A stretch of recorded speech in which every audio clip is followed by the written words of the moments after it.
Hi all, welcome back to Diya crafts and cooking.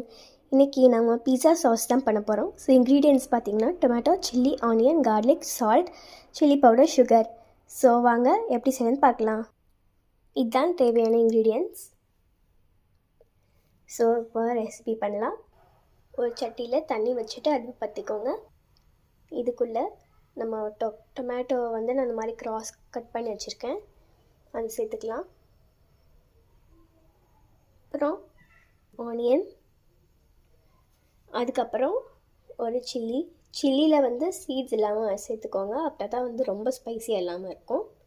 இப்போது இது வந்து எல்லாமே வந்து ஒரு 3 to 5 minutes எல்லாமே வந்து வேகட்டும்.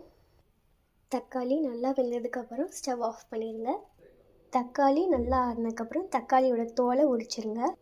தக்காளியோட தோலை உரிச்சாச்சு. இது எல்லாத்தையும் நம்ம மிக்சியில் சேர்த்துடலாம். இது நல்லா அரைச்சி எடுத்துடலாம்.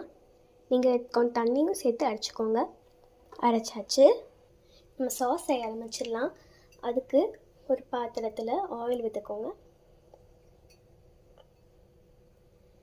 இது வந்து நம்ம வச்சுருக்க கார்லிக் அண்ட் ஆனியனை வந்து ஃப்ரை பண்ணுறதுக்கு லைட்டாக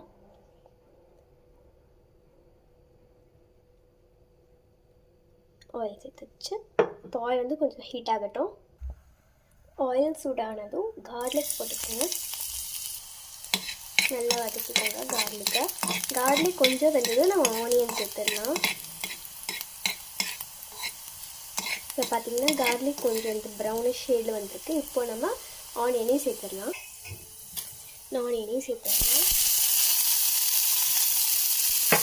இது எல்லாத்தையும் சேர்த்து நம்ம நல்லா வதக்கிடலாம்.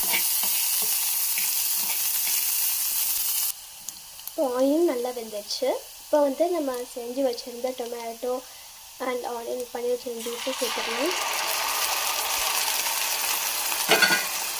இதை சேர்த்துட்டு நல்லா கலந்து விட்டுருங்க.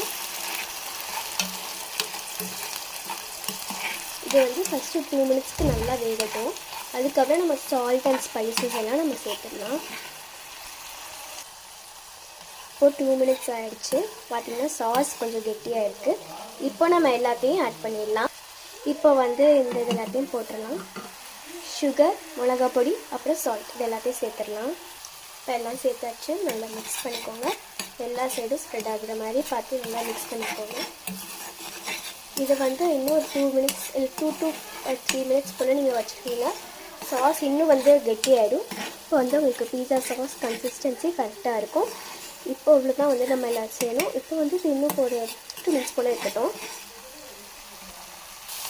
இப்போ நான் வந்து ஒரு 3 minutes விட்டுட்டேன். இப்போ பாருங்கள் எவ்வளோ சூப்பராக சாஸ் ரெடியாக இருந்துச்சுன்னு.